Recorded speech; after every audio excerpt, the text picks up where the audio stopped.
2014 से पहले यूक्रेन और रशिया के रिलेशन काफ़ी अच्छे थे। वो इसलिए थे क्योंकि यूक्रेन के अंदर जो सरकार थी वो रशिया की एक कठपुतली सरकार थी और रशिया के हिसाब से चलती थी, सारी पॉलिसी उसके हिसाब से होती थी। यूएस और यूरोप में इतना दम नहीं था कि वो यूक्रेन को बहका लें। यूक्रेन के अंदर भी दो ग्रुप्स हैं, एक जो रशियन बोलते हैं, ये लोग प्रो रशियन गवर्नमेंट को सपोर्ट करते हैं, और दूसरे जो नेटिव यूक्रेनियन है, इनका झुकाव यूरोपियन कंट्रीज की तरफ ज़्यादा रहता है। ये लोग बीच बीच में आवाज़ भी उठाते रहते हैं कि गवर्नमेंट प्रो रशिया है, इससे जो रशियन पॉपुलेशन है उसको ज़्यादा फायदा होता है। 2010 से 2014 तक यूक्रेन के जो प्रेसिडेंट थे वो मिस्टर विक्टर थे। इनको कहा जाता है कि ये प्रो रशिया थे। इनको यूरोपियन यूनियन की एक मीटिंग में बुलाया गया जहां इनको European free trade agreement offer हुआ, जिसको ये मना करके चले आए। इसके लिए यूक्रेन के अंदर इनके खिलाफ जम के प्रोटेस्ट हुए, और ये जो प्रोटेस्ट थे ये नवंबर 2013 में शुरू हुए और फरवरी 2014 तक चले।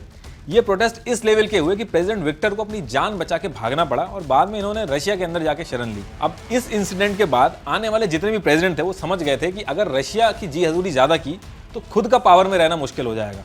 अब इंडिया में कोई सरकार आए और पाकिस्तान का महिमा मंडन करने लगे तो वो सरकार कितने दिन चल पाएगी। अब यहाँ से यूक्रेन के पास दो ऑप्शन थे। एक तो ये था कि रशिया की परछाई में जैसे चल रहा है वैसा चलता रहे, दूसरा ये था कि अपने आप को यूरोपियन कंट्री के साथ इंक्लाइन करे। यूक्रेन की पॉलिटिकल पार्टीज अच्छे से समझ पा रही थी कि उनके देश की मेजोरिटी क्या चाहती है, और 2014 के बाद धीरे धीरे रशिया की बजाय यूरोपियन कंट्रीज के साथ उनका झुकाव होने लगा। ये बात रशिया अच्छे से समझ पा रहा था और उसको ये चीज़ बिल्कुल अच्छी नहीं लग रही थी। रशिया नेचुरल गैस का बहुत बड़ा सप्लायर है पूरे यूरोप में। 30% नेचुरल गैस अकेले रशिया देता है यूरोप को।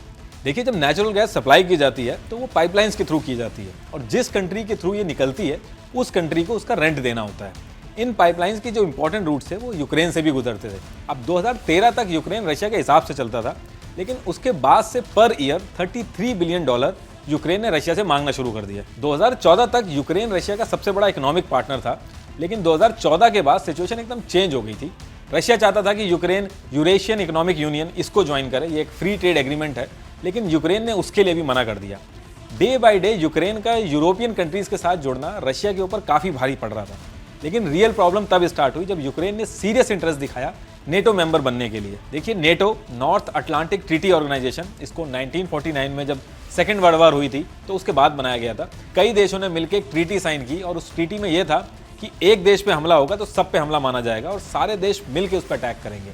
और जो देश नेटो का मेंबर बनता है वहाँ पे कंबाइंड मिलिट्री ड्रिल्स होती हैं, मिसाइल्स इम्प्लांट किए जाते हैं, सिक्योरिटी मेंटेन की जाती है। लेकिन ये सबको पता है कि यूएस और यूरोपियन देश ने इसको यूएसएसआर को काउंटर करने के लिए बनाया था, ताकि यूएसएसआर छोटी छोटी कंट्रीज पे कब्जा ना कर ले। ये भी स्टार्ट हुआ तो 11 कंट्रीज थी, लेकिन कंट्रीज ऐड कर करके आज की डेट में इसमें 30 मेंबर हैं। देखिए, जब तक वेस्ट यूरोप में नेटो अपने मेंबर्स बढ़ा रहा था तब तक रशिया चुप था, लेकिन रशिया को इस बात से दिक्कत होने लगी कि यूएस एक स्ट्रेटेजी के तहत धीरे धीरे ईस्टर्न यूरोपियन कंट्रीज को नेटो का मेंबर बना रहा है। एक तो एंटी रशियन कंट्रीज का ग्रुप बड़ा हो रहा है, दूसरी चीज रशिया के बॉर्डर्स पे यूएस की मिसाइल्स और मिलिट्री पहुंच रही हैं। एस्टोनिया हो गया, लातविया, पोलैंड के बॉर्डर के पास की कंट्रीज हैं, और यूक्रेन भी अगर मेंबर बन गया तो यूएस 1 से 2 मिनट में चाहेगा तो वहां से अटैक लॉन्च कर पाएगा रशिया के खिलाफ। आप नहीं देखोगे कि ये जाके नेपाल को नेटो का मेंबर बनाए। ये जो कंट्रीज रशिया के बॉर्डर के पास रहती हैं उनको अपना मेंबर बनाते हैं, भले ही वो कंट्री कितनी छोटी हो, भले ही वो कंट्री नेटो की गाइडलाइन फॉलो भी करती हो कि नहीं। अब यूक्रेन है, यूक्रेन तो एलिजिबल ही नहीं है नेटो के लिए। नेटो की गाइडलाइन कहती है कि बॉर्डर डिस्प्यूट नहीं होना चाहिए, लेकिन यूक्रेन को वो अपना मेंबर बनाने के लिए रेडी। हम ईस्टर्न यूरोप में फोर्सेस भेजेंगे ताकि रशिया छोटे छोटे देशों पे कब्जा ना कर ले, उनकी सिक्योरिटी की बात है। अगर सच में इनको छोटे देशों की इतनी चिंता होती तो अफगानिस्तान को रातों रात छोड़ के भाग नहीं आए होते। अब आप सोच रहे होंगे कि यूके बॉर्डर के पास मिलिट्री बेस बन गया तो कौन सा इतना बड़ा इशू हो गया कि वॉर होने लगी। देखिए, जियो पॉलिटिक्स में बहुत बड़ा फैक्टर होता है। यूएस और रशिया में अगर कभी लड़ाई होती है तो जब तक रशिया यूएस पे 1 मिसाइल भेजेगा, यूएस तब तक 10 मिसाइल भेज चुका होगा।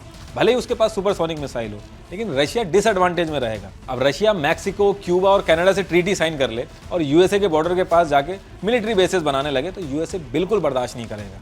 और यही बात रशिया ने भी बोली है कि अग्रेशन आप लोग दिखा रहे हो, आप लोग क्यों हमारी फ्रेंडली कंट्रीज को हमारे खिलाफ कर रहे हो, क्यों हमारे बॉर्डर्स पे नेटो का बहाना बना के मिलिट्री और मिसाइल डिप्लॉय कर रहे हो, यूक्रेन को हथियार सप्लाई करके आपका कौन सा पर्पस पूरा हो रहा है। देखिए, यूएस ने काफ़ी न्यूक्लियर मिसाइल डिप्लॉय कर रखी है यूरोप में, और सब जानते हैं कि रशिया को काउंटर करने के लिए।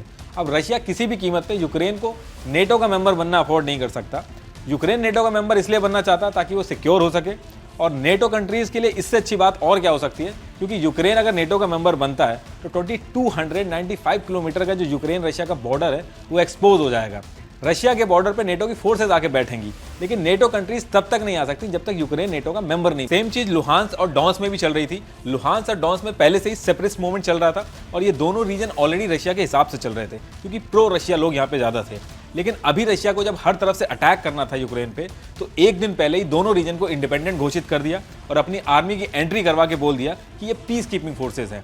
अभी मैं करंट सिचुएशन की बात करूं तो रशिया काफी टाइम से यूएसए और नेटो दोनों का ये चीज हर तरीके से समझा रहा था कि हम आपके आसपास नहीं आ रहे, तो आप क्यों हमारे आसपास फोर्सेज बढ़ा रहे हो।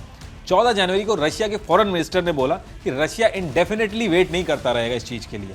रशिया ने कुछ डिमांड्स रखी थी और कहा था कि डिमांड्स पूरी हो जाएगी तो वो अटैक नहीं करेंगे। आप उन डिमांड्स को अगर गौर से देखेंगे तो आपको समझ में आएगा कि यूक्रेन तो सिर्फ मोहरा था। असली जो लड़ाई की वजह थी वो यूएस और रशिया ही है। पहली डिमांड थी कि नेटो जितनी भी मिलिट्री एक्टिविटी ईस्टर्न यूरोप में कर रहा है उन सबको बंद कर दे और नेटो फोर्सेस को पोलैंड और बाल्टिक देशों से हटा दे। दूसरी डिमांड ये थी कि रिटर्न में दे कि यूक्रेन कभी भी मेंबर नहीं बनेगा नेटो का।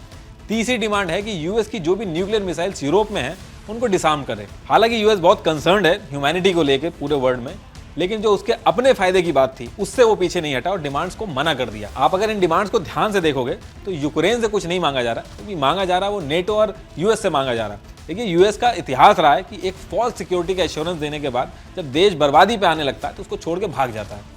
आज यूक्रेन में जो भी हो रहा है उसके लिए जितना जिम्मेदार रशिया है उतना ही जिम्मेदार यूएस भी है। इन दोनों कंट्रीज की जो दुश्मनी है उसके चक्कर में लाखों लोगों की जान गई है। आपने सुना होगा रशिया ने कहा है कि हम यूक्रेन पे कब्जा नहीं करेंगे, सिर्फ डीमिलिटराइजेशन कर रहे हैं। जब यूक्रेन पे कंट्रोल आ जाएगा तो वहां की गवर्नमेंट रशिया के हिसाब से चलेगी और फिर ये जो नेटो का डर है कि यूक्रेन नेटो में मिल जाएगा वो भी डर खत्म हो जाएगा। यूएस इंडिया के ऊपर कॉन्टिन्यूसली प्रेशर बना रहा है कि रशिया के खिलाफ बयान दो, लेकिन इंडिया बहुत बड़ी कंट्री है, वो यूएस के हिसाब से चल के अपना नुकसान कराने वाला देश नहीं है।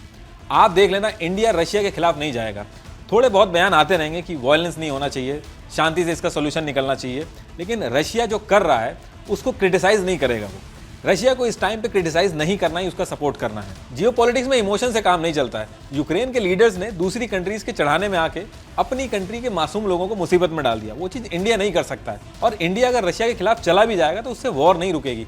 सिर्फ एक ही चीज होगी, रशिया, चाइना और पाकिस्तान करीब आएंगे। इंडिया को भी जरूरत थी यूक्रेन की न्यूक्लियर टेस्टिंग के टाइम पे, कश्मीर के टाइम पे, यूएनओ सिक्योरिटी काउंसिल में परमानेंट सीट के टाइम पे, पाकिस्तान को हथियार सप्लाई करने के टाइम पे। उन हथियारों का यूज करके इंडिया में ना जाने कितने लोगों को अपनी जान गंवानी पड़ी। इन सब मौकों पे यूक्रेन इंडिया के अपोजिट खड़ा था और इसमें उसकी कोई गलती नहीं है, आपकी भी कोई मजबूरियां नहीं होगी, लेकिन इस पर्टिकुलर टाइम पे इंडिया की भी मजबूरी है। कंट्रियों को अपनी लड़ाई खुद लड़नी है। जो ताकतवर होगा वो कमजोरों को चुप कराएगा।